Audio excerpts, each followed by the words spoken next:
Bienvenidos a esta ponencia. Yo soy Mauricio Artieda, soy el director de Catholic Link, que es una plataforma católica que ofrece recursos para el apostolado. Voy a hablar un poquito más de ella en un momento, pero quiero darles la bienvenida a esta ponencia donde quiero reflexionar con ustedes sobre cómo seguir haciendo apostolado, cómo seguir evangelizando más allá de las paredes, más allá del templo, más allá de la iglesia física, porque evidentemente iglesia somos todos.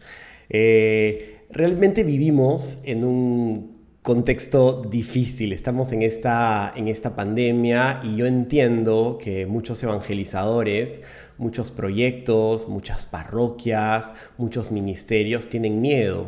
Las reglas del juego de alguna manera están cambiando, nos hemos vuelto más digitales, las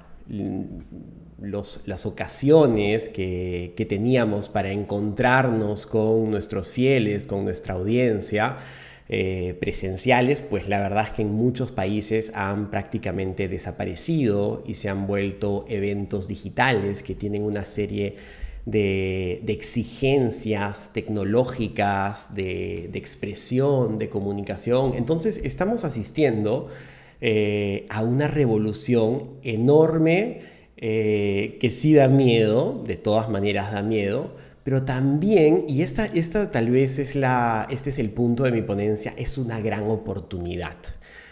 ¿Por qué es una gran oportunidad y por qué hay que mirar esto con esperanza? En primer lugar, porque no podemos ser pesimistas, porque nadie quiere seguir a un pesimista. Eso es una ley. Tenemos que ser positivos delante de esta realidad.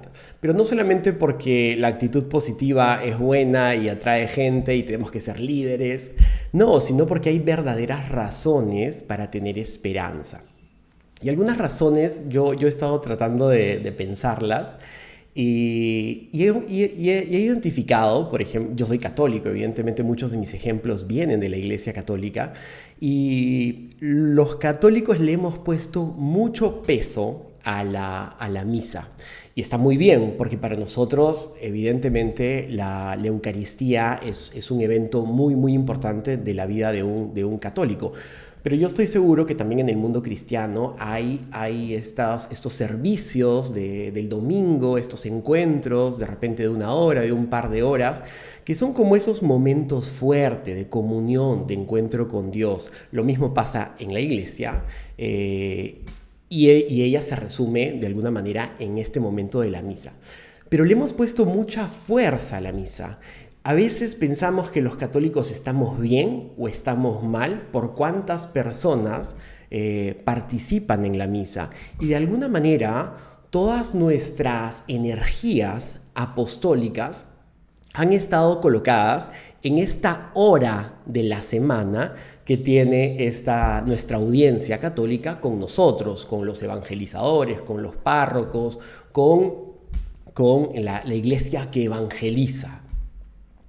Y, sin embargo, hemos dejado a un lado las otras 167 horas pues que las personas están con sus familias, están llevando a cabo su vida normal, están en sus trabajos, etc. Y yo creo que, de alguna manera, esta pandemia nos ha dado una oportunidad para decirnos, oye, de repente ya no te tienes que centrar solamente en esa hora, pues que a esa hora también hay que ponerle mucha fuerza y mucho empeño, pero ¿qué pasa con las otras 167 horas? Y yo creo que esta pandemia es una gran oportunidad y me lleva a tener mucha esperanza, porque la iglesia ha tenido que pensar, los católicos, los cristianos, etcétera, tenemos que pensar, bueno, ¿cómo llegamos a la gente en esas otras 167 horas de la vida? ¿Cómo acompañamos a la gente en su cotidianidad? Y eso para mí es una experiencia que va a ayudar a que como iglesia seamos más creativos, realmente nos pongamos en los zapatos de los demás y tratemos de acompañarlos, no solamente en ese único momento del servicio dominical o de la misa, sino que tratemos de acompañarlos siempre. Y en el fondo creo que eso es lo que Dios quiere. Con esto no digo que no lo hayamos hecho en el pasado, digo que se ha dado una oportunidad especial para hacerlo de una mejor manera. Otra característica y otra razón por la cual yo tengo un montón de esperanza es que ¿qué pasa cuando estamos en el servicio dominical o qué pasa cuando estamos en la misa? ¿Cómo es la atención de nuestra audiencia? Pues la atención de nuestra audiencia es una atención cautiva. Si a la gente no le gusta nuestro mensaje, nadie se va a parar y se va a ir. Por lo menos es muy raro que alguien lo haga. Y cuando tú tienes esa atención cautiva, de alguna manera como que te adormeces, te estancas en la creatividad, porque no tienes que luchar por la atención de la gente. Digas lo que digas, va a haber alguien que tiene que estar sentado escuchándote. Esto es bonito por un lado, pero también es malo, porque por lo menos en la Iglesia Católica creo que si es que la gente tuviese que votar cuánto evalúa la calidad de las homilías, probablemente estaría en un 4, 5, o sea, realmente la gente se siente muy decepcionada por la manera como la iglesia evangeliza. Estoy hablando en este caso de la iglesia católica. Entonces, hay una gran cantidad de críticas a las homilías que hacemos y yo creo que es porque estamos acostumbrados a una atención cautiva por parte de nuestra audiencia.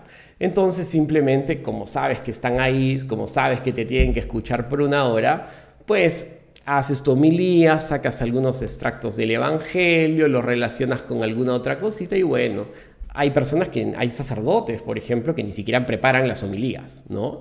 Entonces, también me parece una oportunidad este contexto de pandemia para entrar en una nueva frecuencia de comunicación, porque vamos a entrar a abordar una atención dispersa. Porque en el mundo digital, ahora que tenemos que ser digitales y que tenemos que hacer apostolado a esas personas que antes estaban en la misa y ahora están en el mundo digital, no tienen una atención cautiva con respecto a nosotros y a nuestro mensaje, sino más bien es una atención dispersa. ¿Y por qué me encanta la atención dispersa? Porque la atención dispersa lo que va a generar es que el apostolado se vuelva más creativo, se vuelva más interesante, se vuelva más potente, que constantemente estemos pensando en nuevas formas de llegar a personas que tienen una atención dispersa, es decir, que hay un montón de influencias, un montón de cosas que están luchando por su atención y la iglesia es una de ellas y tiene que hacerlo bien, tiene que hacer una comunicación correcta para efectivamente reenfocar esa atención. Es un desafío, totalmente, pero me encanta la oportunidad de haberle movido el piso a los evangelizadores y obligarlos a trabajar y evangelizar dentro de un contexto de atención dispersa en el cual tenemos que mejorar. Entonces, esas son las razones por las cuales yo veo esto como una gran oportunidad. Y quiero hablarles un poco de mi experiencia y quiero hablarles un poquito de Catholic Link. Catholic Link nace como un blog. Era un blog, yo era un profesor de religión. Me acuerdo que enseñé durante muchos años en Italia a chicos de 17 a 19 años. Les enseñé religión y me acuerdo que no hablaba muy bien el italiano. Yo soy peruano y rápidamente cuando llegué a Italia, perdón, no les dije, fui también durante muchos años de mi vida un laico consagrado, es decir, una persona que optó por el celibato y vivía en una comunidad de personas como él. Entonces, en este contexto, mi comunidad me puso rápidamente a enseñar religión en un colegio. Hablaba mal el italiano, entonces no hablaba mal, digamos, pero no al nivel para enseñar a chicos de 17 a 19 años. Además, había otro desafío que era que en Italia la religión no tiene nota, sino que no tiene una nota numérica, sino que es una nota simbólica como muy bien, más o menos, síguete esforzando, lo cual quiere decir que no hace promedio, entonces no te pueden jalar por religión. ¿Qué es lo que genera esto? Que la religión en Italia, en los colegios públicos, sea prácticamente un recreo, una extensión del refrigerio o la hora donde tú haces todas las tareas de otros cursos. Entonces era un súper desafío en enseñar religión en ese contexto, y yo tenía fuertemente una atención dispersa. ¿Se acuerdan por qué? Les digo que la atención dispersa es interesante. Cuando tienes atención dispersa, yo tuve que decir, bueno, o mis clases son geniales o simplemente yo los voy a perder y no van a hacer religión, sino que van a hacer las tareas de matemáticas. Entonces, me acuerdo que dije, ya, voy a aceptar este desafío. Me acuerdo que hacía 60 diapositivas si tenía 60 minutos de clase, llevaba videos, llevaba imágenes, los bombardeaba. Me acuerdo que apagaba la luz, empezaba el video, hablaba, les gritaba. Entonces, todo el tiempo estaba luchando con esa atención dispersa y a los chicos les encantó. Es decir, el que estaba haciendo su tarea de matemática, como siempre estaba viendo imágenes increíbles en la pantalla y yo las estaba explicando, etc., simplemente dejaban la tarea de matemáticas y atendían y hacíamos religión. Lo cual esta experiencia que yo tuve fue muy parecida a la que tenemos todos ahora. No tenemos atención cautiva, tenemos atención dispersa y tenemos que ponernos a la altura con creatividad, con amor, con pasión por la evangelización, que eso es lo que el Señor nos pide. Hay 4 o 5 cosas importantes de esta experiencia que yo tuve y que quiero compartírselas porque me parece que son clave para lograr superar la atención dispersa y volverla, pero por voluntad propia, atención cautiva. Y un primer punto es la unión de la fe con la vida. Yo descubrí que mis alumnos que en su gran mayoría, ojo, para allá, esto no se los he comentado, pero en su gran mayoría, el 95% eran ateos. Pero en Italia los ateos evidentemente conocen mucho de la religión porque han crecido con el catolicismo. Entonces todos mis alumnos conocían quién era Jesús, qué había hecho por nosotros, que había muerto en la cruz para redimirnos del pecado, etc. Pero no tenían ni idea de cómo eso estaba relacionado con sus vidas, cómo eso había transformado su cotidianidad, cómo podían tomar desayuno de una manera distinta gracias a este amor de Dios. Porque eso es verdad. Cuando tú aceptas el amor de Dios en tu vida, tú te das cuenta que pasas de mirar la realidad en blanco y negro a verla a colores, y hasta la manera como tomas desayuno se transforma porque sientes que Dios te ama, que la vida tiene un horizonte, que hay esperanza y realmente agradeces por las pequeñas cosas de la vida. Entonces, uno de los pasos que yo tomé para vencer esa atención dispersa era unirla con sus vidas, que la fe les dijera algo hoy a ellos, que pudieran con la fe transformar sus relaciones, sus problemas. Es decir, que la fe realmente tenía mucho que decirles al día a día de estos chicos. Un segundo punto para vencer esa atención dispersa fue el realismo cristiano. ¿A qué me refiero con el realismo cristiano? Es que todo lo bueno, todo lo bello y todo lo verdadero es en primer lugar de Cristo. Y esta convicción hermosa que realmente me apasiona, me llevó a entender que no tenía que llevar solamente material católico o material cristiano o a un cura o a un predicador a hablarles sobre Adán y Eva. Me di cuenta que podía utilizar extractos de películas, publicidades de distinto tipo. Podría utilizar muchos materiales que estuvieran en el entorno de estos chicos, porque si es que había algo bello, bueno o verdadero dentro de estos materiales, era en primer lugar un signo, una semilla de cristianismo que yo podía sembrar en los corazones de estos chicos. Entonces, de alguna manera, este realismo cristiano, entender que la realidad en sus bases tiene un fundamento cristiano y que todo lo que crece, que es bello, bueno o verdadero, más allá de que sea cristiano, judío, hinduista o budista, etc., si hay algo bello, bueno o verdadero, hay algo de Cristo. Y eso puede ser una semilla hermosa que puede florecer.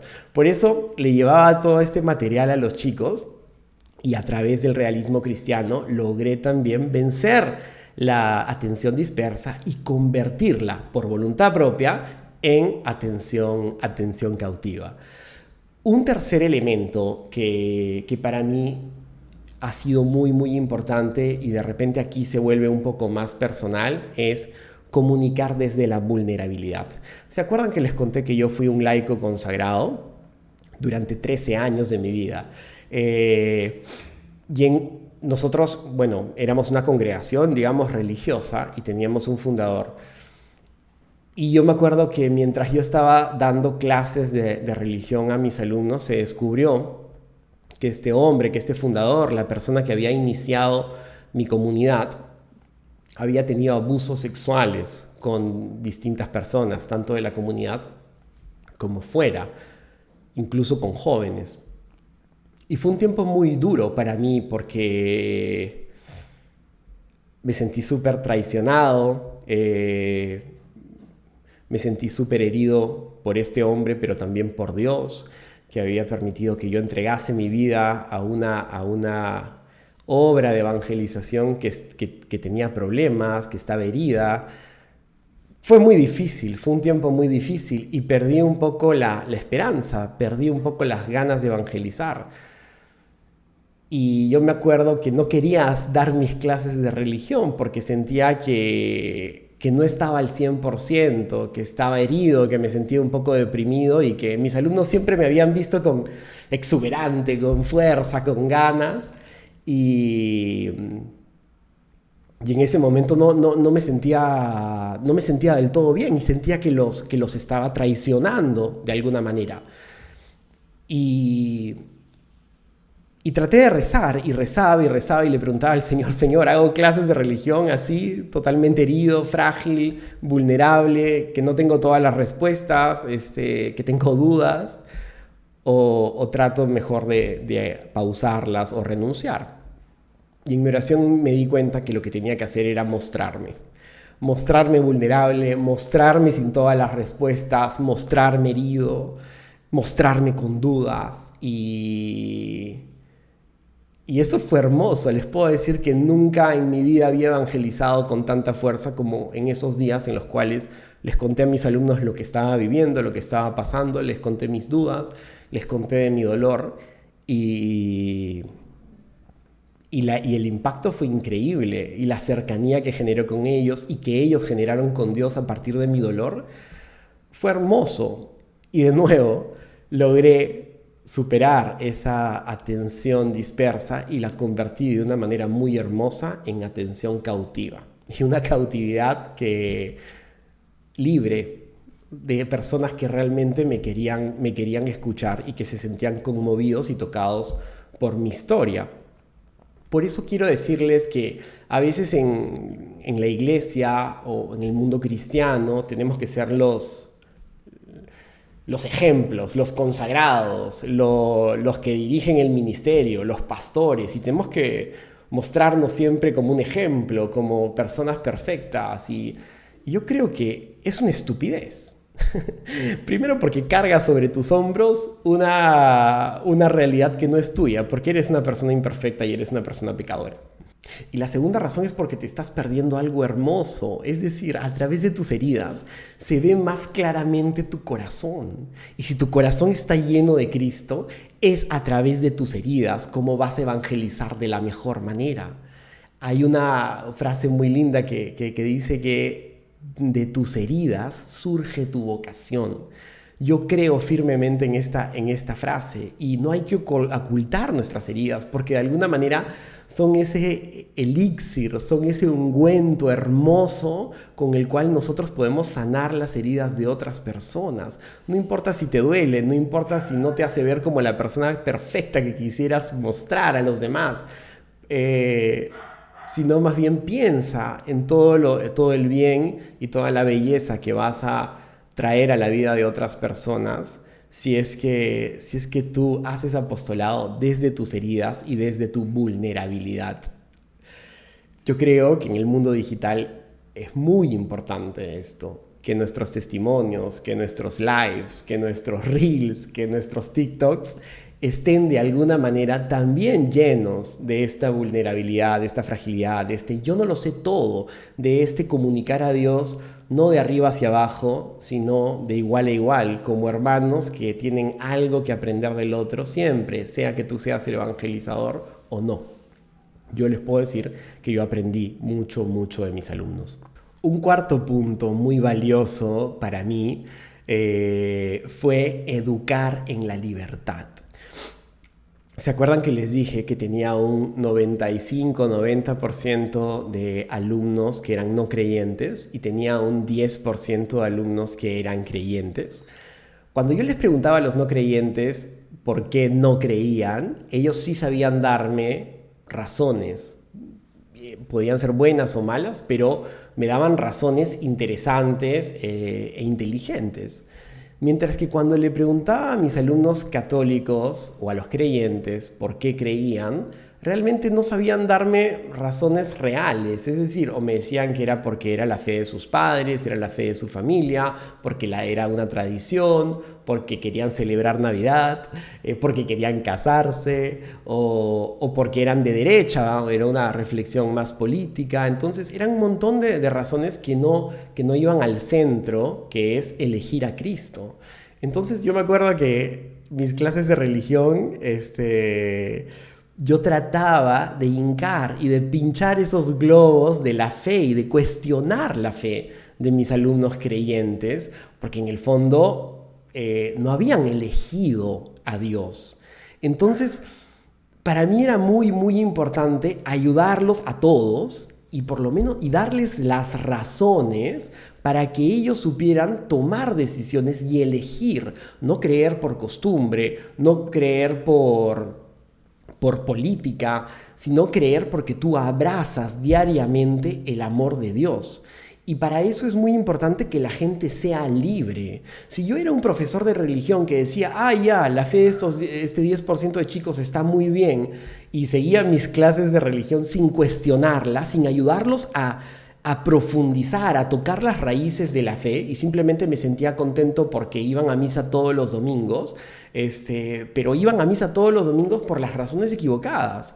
En realidad para ellos ir a misa era tan importante como jugar un partido de fútbol o ver una serie de Netflix. Era algo que hacían porque sí.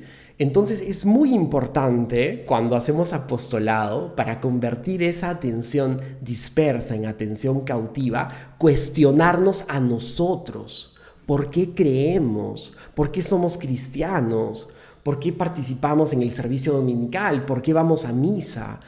Y eso genera, pues, que muchos probablemente se tendrán que ir o se desanimen, pero muchos van a tocar con la mano las raíces de su fe y van a ser educados en esa libertad que es decirle, oye, acá tienes tu libertad, tienes que tomar una decisión, eliges a Dios o no lo eliges, pero no seguir adelante con un cristianismo por costumbre, con un cristianismo que no tiene sustancia.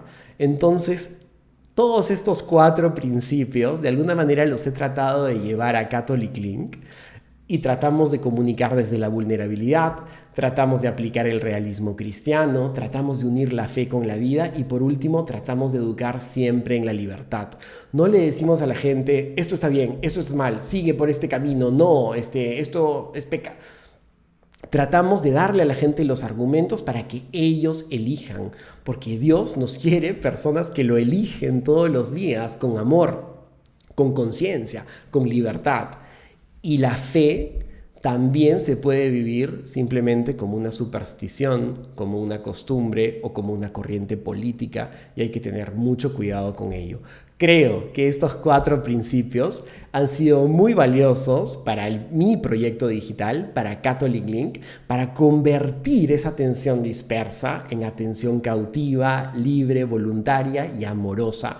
Y estoy seguro que estos 4 principios pueden también ayudarte a ti a evangelizar fuera del templo, fuera de la atención cautiva, y convertir el corazón de muchas personas para que se acerquen a Dios. Ojalá esta ponencia te haya gustado. Yo he estado muy contento de poder compartírtela. Te mando un fuerte abrazo y quiero que sepas que estoy rezando por ti.